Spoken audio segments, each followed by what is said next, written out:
Welcome to Cheat Sheet Tales, where secrets slip, lies unravel, and the truth always has a twist. Real stories, raw confessions, shocking betrayals. Drop a comment if you've ever caught a red flag too late. Now, let's get into today's tale. After my grandpa's death, my parents sent me to Alpha call center job saying, "You'll never be anything more." My manager called me useless daily until I got a call from a lawyer saying, "Your grandfather left. You the entire company you're working for." My boss went silent. I, 25, female now, grew up in St. Paul, Minnesota. Our family wasn't rich, but we were never really struggling either. My dad, Martin, was a high school math teacher. My mom, Dolores, taught 3rd grade for over a decade before switching to admin work in the same school district. They were proud of that. They'd talk about how people like us make a difference. Salt of the earth, never needed handouts, etc. I used to admire them, but somewhere along the line, they started seeing me as a disappointment. Growing up, I wasn't the kid who won spelling bees or starred in school plays. I was quiet. I loved reading and sitting with my thoughts. I'd draw floor plans for fun, read financial magazines, and dream of working in an office like my grandfather. August Krause, he was my mother's father, a no-nonsense old-school businessman who started his own telecommunications company in the 80s and built it from a small local operation into Krause Connect, a firm that handled B2B call routing, tech outsourcing, and regional customer support. Not flashy, but solid. He never remarried after my grandma passed, and he never treated me like I was less than.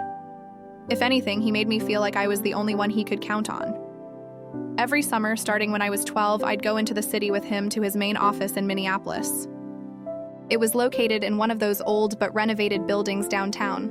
Lots of exposed brick and metal, a mix of old architecture and startup culture. He'd let me sit in on meetings, organize paper files, even answer phones under supervision. Loved it. Not for the work itself, but for how alive it felt. People solving problems, talking fast, drinking too much coffee. I watched, listened, and asked questions. I absorbed everything. He'd say, "You've got a sharp mind, kid. You could run this place one day." I thought maybe I would. But then college happened. I started a business admin program at the University of Minnesota on a scholarship that I would later find out my grandfather quietly arranged. I didn't make a big deal about it. I just wanted to earn my place. Then halfway through my 3rd year, he got sick. Really sick. Stage 4 pancreatic cancer. It was fast and ugly. I spent every weekend by his side. I'd read the Star Tribune business section to him, and even when he was fading, he'd smile and say, "Read me the markets. What's oil doing?" He wasn't afraid of dying. He just hated leaving things unfinished. I think that included me. He passed away in early October. I was devastated. At the funeral, my parents were oddly formal. Not emotional, not affectionate, just stiff and efficient. That should have been my first clue that something wasn't right. 2 weeks later, they sat me down in the kitchen and told me they were cutting me off financially. "You're not finishing school," my father said. No emotion, just finality. What? Why? The scholarship was through your grandfather. It's over now. "I'll take out loans," I said. "I can figure something out." "No, you won't," my mother snapped. "It's time you joined the real world." They handed me a brochure. Midwestcom Solutions, call center, open interviews this week. I thought it was a joke. "You're serious?" I said. "It's a job," my father said. "It's more than you deserve after the way you've coasted all these years." That word, coasted, broke something inside me. I had never felt so small. The next week, I put on an old blouse and black slacks, borrowed my mom's car, and drove to a low-rise office building on the edge of Bloomington. The call center looked like a DMV that never got renovated. Stained carpet, buzzing fluorescent lights, half-empty cubicles. My interview lasted 10 minutes. They didn't even ask me about my education. They handed me a headset and gave me a login. I was officially hired as call center associate, inbound services. What they didn't tell me was that Midwestcom was actually a subsidiary of Krause Connect, my grandfather's company. One of their cost-cutting regional centers, mostly meant to service overflow and low-level accounts. I only recognized it after seeing some inter-office memos referencing internal departments I remembered from the Minneapolis HQ. My boss, Harold, Lintz, was the kind of man who made you feel like you were always wasting his time. Mid-50s, round in the middle, red in the face, he talked to everyone like they were idiots, but he seemed to reserve a special flavor of contempt just for me. Slow again? Huh, Leora? Maybe don't think so hard. It's not quantum physics. Useless. That's what you are. I told myself I'd quit. I told myself every day for months. But I didn't. I needed the money, sure. But I also had the sixth sense of needing to prove something. To my parents, to myself, to the version of me that my grandfather believed in. That's what kept me going. A few months in, one of the older women on the floor, Jeannie, who worked mornings and had a soft spot for me, pulled me aside and said, "Your grandpa used to stop by this branch. Told me once you were the smartest one in the family. Funny how things turn out." I wanted to cry, but then came the call. It was a Tuesday afternoon, snow outside, phones ringing endlessly, Harold being his usual loud and miserable self.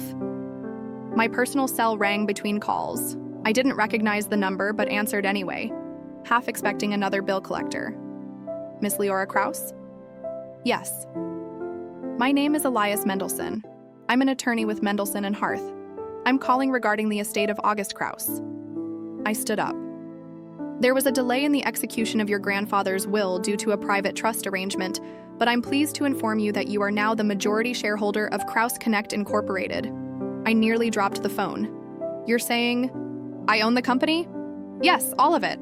Actually, 82% of shares, including all branches and subsidiaries. That includes your current place of employment, Midwestcom." I couldn't breathe. He sent over the documentation that same day. Official papers, stock certificates, sealed letters, and my grandfather's handwriting. Apparently, he had moved everything into a trust managed by this firm, with instructions not to reveal it until after a specific legal milestone. My parents knew, and they hid it from me deliberately. That weekend, I drove to Minneapolis and met with Elias in person. We went over everything: my rights, my authority, the board structure. He said my grandfather had named me successor CEO if I ever wanted it, but it was optional. "You were always the one he trusted," Elias said. It took me 4 days to decide what to do, and then I made a plan. I showed up at work Monday like normal, walked into Harold's office without knocking. "I need to talk to you," I said. "Make it quick." He muttered, eyes glued to his screen. I dropped the papers on his desk. He scanned them slowly. His face turned a weird shade of gray. He looked up. What is this?" "I'm the new owner of Krause Connect, which means I own this company and you're fired. Effective immediately." He opened his mouth, but no words came out. It was the first time I'd ever seen him speechless.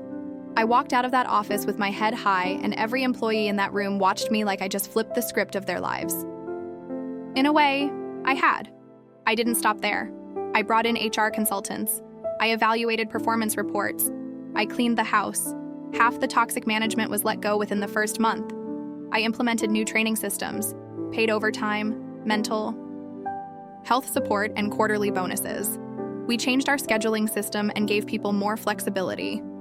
The branch is still operational today, and I visit every 2 weeks. But the hardest part, that was still coming, because I had to confront my parents. I invited them over for dinner. Just me. They showed up expecting a casual catch-up. Instead, I showed them the documents. My mother looked like she'd been hit with a shovel. My father just sighed, like he was disappointed again. "You knew," I said. "You knew what he left me, and you tried to bury me anyway." "We didn't think you were ready," my mother muttered. "You mean you didn't want me to be?" They left without finishing their wine. We haven't spoken since. My brother Reed reached out months later. He wanted a job at HQ. I gave him one. He quit after 2 weeks. Too much pressure, apparently. And me? I'm still figuring it out. I'm not perfect. I have a therapist. I still flinch when people raise their voice. But every morning, I walk into that building, the one Grandpa built from the ground up, I know I earned it. I may have started at the bottom, but now I stand exactly where he always knew I'd be. And I did it on my own terms. People like, to imagine that getting power or money somehow flips a switch in your life. Like the minute I found out I owned the company, everything just magically got better. But that's not what happened. What happened was I didn't sleep for the first 2 weeks. I had a panic attack in my own kitchen after I got the official documents in the mail. Just me, a kettle I forgot on the stove, and the slow, creeping realization that I was now responsible for over 200 employees, people with lives, mortgages, student loans, children. And despite what the paperwork said, I still felt like the 21-year-old girl sitting at her kitchen table being told she was useless. I couldn't just fire Harold and expect the system to fix itself. I had to actually learn what my grandfather had been doing all those years, beyond the surface-level memories I had from my summer visits. I had to become someone who could sit at a boardroom table and not feel like an imposter. So I worked quietly and obsessively. I hired a transitional executive team, people from within the company who had been overlooked for years, but had solid records and a reputation for fairness. I asked them honest questions. I admitted what I didn't know. That shocked people at first. They weren't used to that from management. The legal firm set me up with a business mentor, an old partner of my grandfather's named Daryl Young. He was sharp as an attack dog in his 70s and had zero patience for excuses. "You're too smart to waste time second-guessing yourself," he said. "If you're going to lead, lead." Daryl didn't sugarcoat anything. He taught me how to read income statements line by line, how to audit teams without killing morale, how to build loyalty with transparency, not fear. I took notes. I asked for feedback. I stayed up until 3 a.m. reading legal codes and HR compliance guides. The first big challenge came when one of the old regional directors, Margot Chin, challenged my authority at a shareholders meeting. She didn't outright say she didn't respect me, but she danced around it with enough condescension to make it clear she thought I was just a placeholder. "I assume you'll be naming an experienced executive to actually run things soon," she said, feigning concern. I took a breath. Everyone was watching. "No," I said. "I'll be running it, but if you'd like to offer support, I'd be happy to hear it." She blinked like she wasn't expecting me to stand my ground. That was the first time I felt the weight shift in a room like that. Quiet, but undeniable. A few weeks later, I implemented a salary audit across departments and found that several women and BIPOC employees were being consistently underpaid compared to their counterparts. That was a firestorm. The old guard hated it, said I was pandering, overcorrecting, rocking the boat. But then the employees started talking. Quiet thank you messages started coming in. People who'd been invisible for years felt seen for the first time. That's when I realized this company wasn't just a job. It was a platform. And I wasn't just managing something my grandfather built. I was reshaping it into what he always believed it could be. I started a Voices from the Floor initiative, where anyone in the company, regardless of position, could submit feedback, ideas, or complaints directly to my office without going through their chain of command. Anonymous if they wanted. Every Friday, I'd read them personally. Some were petty, some were heartbreaking. One I'll never forget was from a janitor named Clifford. He'd worked at the Minneapolis building for 16 years and had never once spoken to upper management. His message read, "No one's ever asked me what I think. I think your grandpa would be proud." I cried in my car for 20 minutes after reading that one. It was during this time that I also started running into people from my past.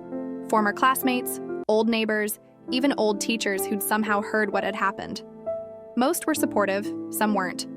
One girl I used to know from high school, Den, DM'd me on LinkedIn asking if I was hiring. We'd never been close, and she wasn't especially kind to me back then, but I offered her an interview. She didn't show up. Typical. Then came the media attention. Some local business blogs picked up the story. Young woman inherits telecom giant after starting as call center worker. They left out the family betrayal part, but the headline alone was enough to send my inbox into a spiral. Journalists, podcasters, influencers, people who thought I was some kind of corporate Cinderella story. But what they didn't see was what came after that article went live. My mother, she called. It was the first time I'd heard her voice in over a year. "Hi, sweetie." I nearly dropped my phone. Her voice was so fake I almost laughed. Don't call me that, I said. She paused. I just saw the article. You look beautiful in that picture. There was no apology, just a strange sort of performative pride, like she was angling to remind me we were related, maybe hoping. I'd forgotten everything she said to me in that kitchen when she handed me the job flyer. I asked her flat out, "Why did you lie to me? Why didn't you tell me what Grandpa left?" She sighed. "Because he was spoiling you, and we thought you needed a dose of reality. You gave me abandonment, not reality." Silence. "I did what I thought was best," she said, her voice low and tight. I didn't respond. I blocked her number that night. As for my father, he never reached out. He never even acknowledged what happened. And honestly, I think I prefer that. At least it's consistent. It's strange. Grief doesn't just disappear. Even now, years later, I still miss Grandpa.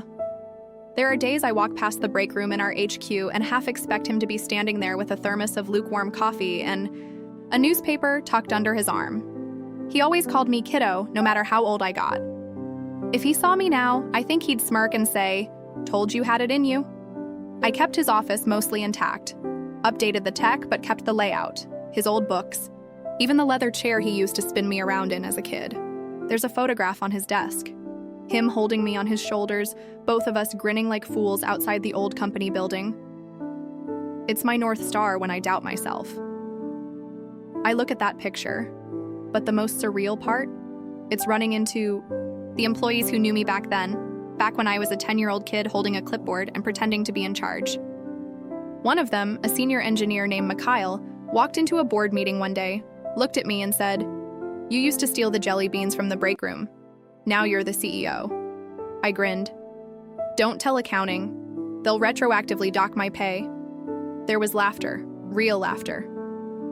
Moments like that keep me going, because for all the weight on my shoulders, for all the pain my parents caused, and for all the ways I doubted myself, I now had the kind of purpose I didn't know I was even allowed to want. A few weeks ago, a letter showed up at my office. Not an email, not a call, a letter. Handwritten in thick, neat cursive on yellow stationery, no return address.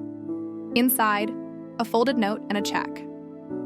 The check was made out to me personally, $8,320. I didn't understand it at first, but the note explained everything. "Leora, this is the amount your parents collected from your grandfather's estate in personal advances that were meant for your college tuition. We didn't know at the time that he had redirected ownership to you. We just knew he was making arrangements. When he passed, we found documents he had left in his home office, drafts of the trust, letters about the future of the company. We thought we had time to stop it. We didn't. I won't defend what we did.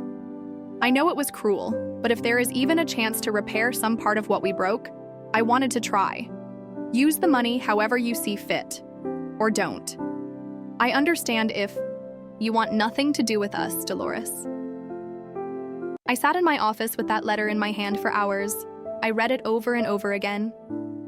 I hated how neat it was, how tidy it made their betrayal sound, like it was just a misunderstanding or a lapse in judgment, as if they'd forgotten the months of condescension, the humiliation, the long silences over dinner, the sharp, "You'll never be anything more." But I didn't rip it up. I didn't cash the check either. Instead, I had my assistant Margot track down their address. They had moved after Grandpa died, downsized into a condo in Egan, apparently. I wrote my own letter. Short, clinical.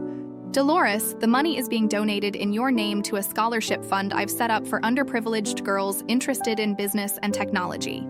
It's called the August Fund. The first recipient is a 17-year-old named Sadaf. She reminds me of me. If I'd had someone believing in me from the start, she's going to do great things. That's how we fix what you broke. Goodbye, Leora." I never heard back. I didn't need to. What I needed, I already had. Peace, purpose, and power, and something else.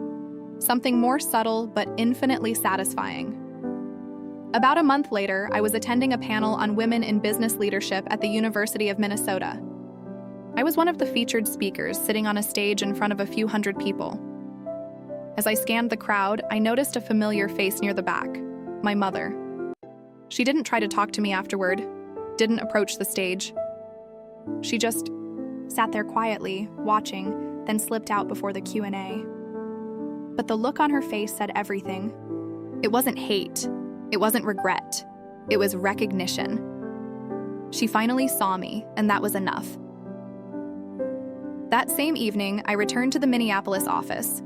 I poured myself a small glass of scotch, the same brand Grandpa used to keep in the locked cabinet behind his desk. I raised it to the air, alone in his office, and whispered, "I did it." Not out of pride, but out of completion, because revenge isn't always about destruction.